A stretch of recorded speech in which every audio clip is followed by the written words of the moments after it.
अभी तक हमने देखा कि डायमेंशनल फॉर्मूला की करेक्टनेस कैसे चेक कर सकते हैं। क्या हम डायमेंशन का फॉर्मूला भी बना सकते हैं? बिल्कुल बना सकते हैं। हेल्प ऑफ डायमेंशन कैसे बनाएंगे? Let's see. क्वेश्चन में दिया हुआ है particle is moving in a circular path with constant speed v। एक पार्टिकल जो है मूव कर रहा है कांस्टेंट स्पीड से, जिसकी वेलोसिटी कितनी है? एक पार्टिकल जो है मूव कर रहा है कांस्टेंट वेलोसिटी v से पार्टिकल मूव कर रहा है ऑफ रेडियस r। इसका रेडियस कितना है बच्चों? r है। ठीक है। Find expression of centripetal force का एक्सप्रेशन निकालना है। तो हम क्या करेंगे, एक फॉर्मूला बना लेंगे। ठीक है। और particle of mass m, mass m यहाँ लिखना भूल गया, particle of mass m, particle का मास भी है, पार्टिकल का मास क्या है बच्चों? m है। तो क्या करेंगे, तो particle is moving with the velocity v, यानी फोर्स के बारे में बात कर रहा है। सेंट्रीपिटल फोर्स क्या होता है? जब भी किसी पार्टिकल घूमता है आप देखते हैं तो एक फोर्स जो बिल्कुल कोने में अंदर की तरफ लग रही होती है उसको हम सेंट्रीपिटल फोर्स कहते हैं, और जो बाहर की तरफ लग रही होती है हम सेंट्रीफ्यूगल फोर्स कहते हैं। तो है क्या? वो फोर्स है। ठीक है, फोर्स है, तो फोर्स है F। क्या क्या है उसमें? पार्टिकल में क्या है? मास है, पार्टिकल में वेलोसिटी है, और पार्टिकल में रेडियस है। इसको हम A, B और C मान लेते हैं। आगे पता चलेगा ऐसा क्यों कर रहे हैं। और एक कांस्टेंट K की वैल्यू रख लेते हैं, क्योंकि हम कोई भी एक्सपेरिमेंट करते हैं लेबोरेटरी में, फिजिक्स की लेबोरेटरी में, तो कांस्टेंट वैल्यू आती है। सब जानते हैं G की वैल्यू, K की वैल्यू, तो कोई वैल्यू आती है, तो ये वैल्यू कांस्टेंट रखेंगे और लास्ट में देखेंगे क्या वैल्यू आती है। अगर नहीं आ रही होगी तो हम उसे एज्यूम करेंगे और लैब के हिसाब से हम देखेंगे K की वैल्यू बनाएगी, लास्ट में देखेंगे। चलिए, अब इस स्टेप 1 है, दिस स्टेप 1 हमने फॉर्मूला बना दिया, दिस स्टेप 1। स्टेप 2 क्या है? स्टेप 2 कहता है हमारा कि writing dimension of each quantity. Let's writing the dimensions of each quantity. Her quantity के डायमेंशंस को लिखेंगे। तो डायमेंशंस की ईच क्वांटिटीज को लिखना हमने स्टार्ट किया।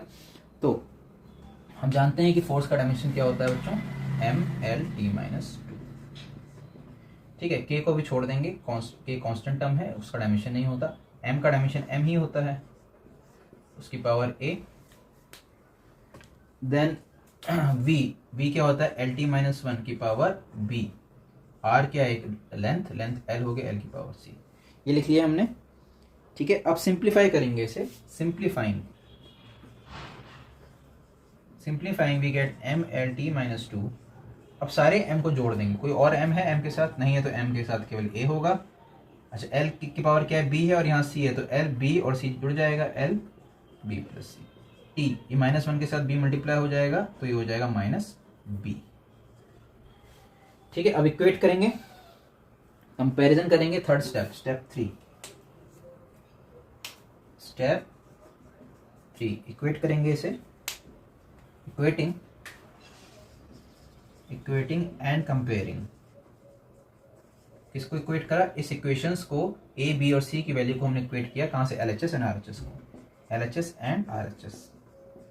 ठीक है, अब देखेंगे m की पावर यहाँ 1 है, m की पावर 1, और RHS में क्या है? m की पावर a, तो क्या हो जाएगा? a की पावर 1, a मिल गया मुझे 1। दूसरा, यहाँ पर क्या है? l की पावर 1, और यहाँ पर क्या है? l की पावर b प्लस c, तो मुझे क्या मिल गया? b plus c equal to 1। तीसरा, यहाँ पे क्या है? t की पावर -2, और यहाँ के क्या है? t की पावर -b। तो कंपेयर करेंगे, -2 इक्वल टू -b, तो b की वैल्यू मिल गई 2। तो यहाँ से a की वैल्यू तो 1 मिल ही गई है, b की वैल्यू 2 हो गई, और यहाँ से b प्लस सी की वैल्यू 1 है, और b की वैल्यू 2 है, तो 2 plus c equal to 1, c equal to -1, इधर चला जाएगा। ठीक है, तो बस फॉर्मूला हमारा बन गया है। हमें a, b और c की वैल्यू रखनी है, फॉर्मूले में हमारा आंसर आ जाएगा। f इक्वल टू k ऐसे ही रख देंगे हम।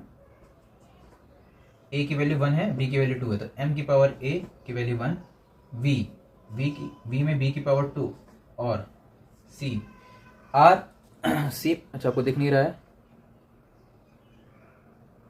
कोई बात नहीं। हमने सिंपली a की वैल्यू, b प्लस c की वैल्यू, और यहाँ पे b की वैल्यू निकल गई है, a की वैल्यू 1 आई, b की वैल्यू 2 आई, b प्लस c की वैल्यू 1 आई।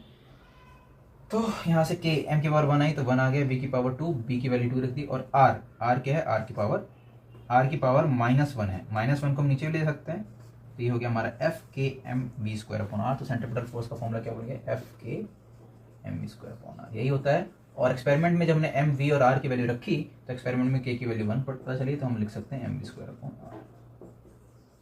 ठीक है, आज के लिए इतना ही। Thank you and have a nice day.